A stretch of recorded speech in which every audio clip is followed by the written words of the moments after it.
이어서 공시 하나 확인해보죠. SK이노베이션이 2,900만 주 유상증자를 결정했다라는 내용의 공시가 나왔는데요. 자세한 상황 한번 전해주실까요?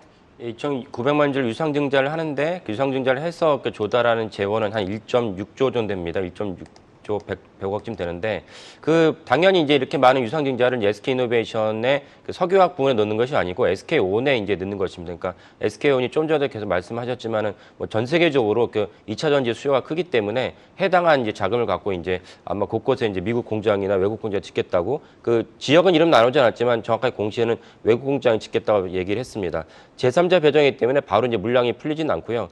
그다음에 여기서 주목할 점은 이제 SK온이 계속적으로 이제 유상증자를 했습니다. 유상증자를 해서 지금 거의 10조 원 정도의 자금을 조달했기 때문에 과거에 이제 올 초반에도 어떤 이제 전망이 있었냐면은 전 세계적으로 이제 SK온에 대한 수요가 많은데 근데 이 많은 자금을 도대체 어떻게 조달할 것이냐. SK온이 당분간 이제 상장하지 않겠다고 얘기를 했었거든요. 거기에 따라서 이제 의문이 이제 아까 말씀드린 올 상반기에까지 한 10조 원 정도 그러니까 작년 한 마무리까지 하면 10조 원 정도 조달했기 때문에 이런 점은 어느 정도 해소가 됐습니다. 그다음에 또 하나 중요한 점은 S&P가 SK이노베이션에 대해서 부정적 관찰 대상을 계속 지속하고 있습니다. 그 이유는 무엇이냐면 너네가 하고 있는 특히 이제 SK온에 대해서 문제인데 IRA의 실질적 수혜를 받는 것이냐라는 걸 본 다음에 우리가 이제 부정적 관찰 대상에서 벗어나겠다라고 얘기한 것입니다. 근데 이번에 이제 나온 거 보면 SK이노베이션, SK온이 이제 IRA, AMPC라고 하죠. 거기서 이제 한 2분기부터 이제 실제로 수혜를 받고 올해는 한 4,210억 원 정도의 실질적인 이제 금융 이제 수혜를 받고 내년에 6,429원의 수혜를 받는 것으로 이제 전망하고 있습니다. 그러면 아까 말씀드린 S&P의 이제 부정적 관찰 대상에서 벗어날 것이 유력한데 이 말은 이제 그냥 기분이 좋다 나쁘다 이런 차원이 아니고 S&P의 부정적 관찰 대상에서 벗어나게 되면은 아까 말씀드린 다른 방식으로 자금 조달할 때 상당 부분의 이제 금정적으로 이득이 생깁니다. 이 점도 SK이노베이션에게는 좋다고 볼 수 있습니다. 참고로 이제 올해 수익률을 보면은 우리 배터리 3사의 수익률을 보면은 SK이노베이션 18.77%고 LG엔솔이 25.78 어저께 종가 기준입니다. 25.78%이고 삼성 SDI가 16.61%입니다. 그러니까 SK이노베이션은 3사 중에서 LG엔솔보다는 뒤처지지만은 삼성 SDI보다 좀 낮습니다. 그러니까 이것은 어떻게 이제 전망이 되냐면은 아까 말씀드린 글로벌 수요가 많은데 수요가 능동적으로 대응하냐에 따라서 이제 수익률이 차이 난다고 봅니다.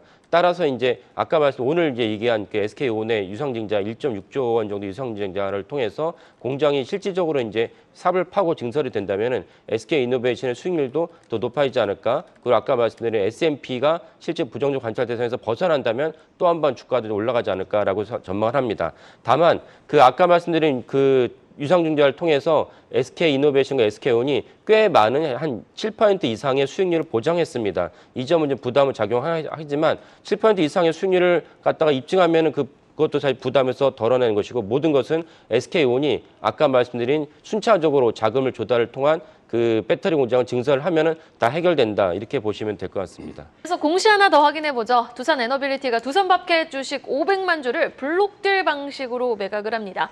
3천억 원 규모의 자금을 확보할 계획이라고요?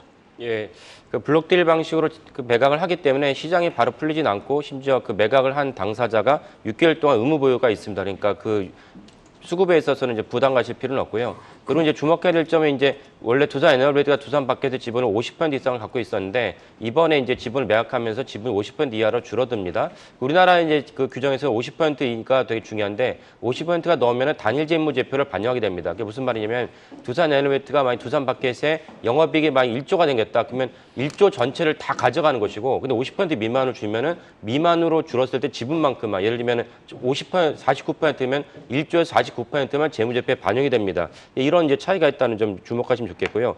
두산에너빌리티가 이번에 확보한 현금으로 한 SMR, 소형 원자로와 그다음에 수소 터빈 등을 개발하겠다고 이제 밝혔는데 이런 것들은 사실은 두산에너빌리티가 또 다른 어떤 먹거리, 신성장 동력으로 삼겠다라는 것을 표명한 것입니다. 블록딜로 이제 매각한 자금이 실제적으로 이제 어제 종가 기준으로 2,995억 원인데 실제 입금된 금액은 2,810억 원이 미만이 될 거라고 보입니다. 왜냐하면 블록딜이라는 건 언제나 종가보다는 5에서 8% 정도 이렇게 낮게 이제 판매하기 때문에 그 차이가 생겼다고 이해하시면 되겠고요.